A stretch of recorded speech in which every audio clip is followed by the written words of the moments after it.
Atenção! A Defesa Civil do Estado de São Paulo emitiu um alerta para este final de semana.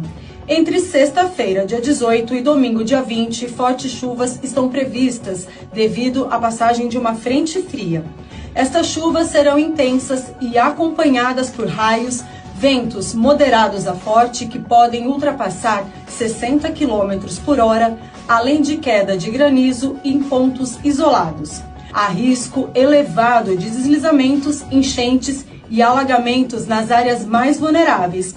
É fundamental redobrar a atenção. Os acumulados de chuva podem ser significativos, chegando até 200 milímetros em algumas regiões.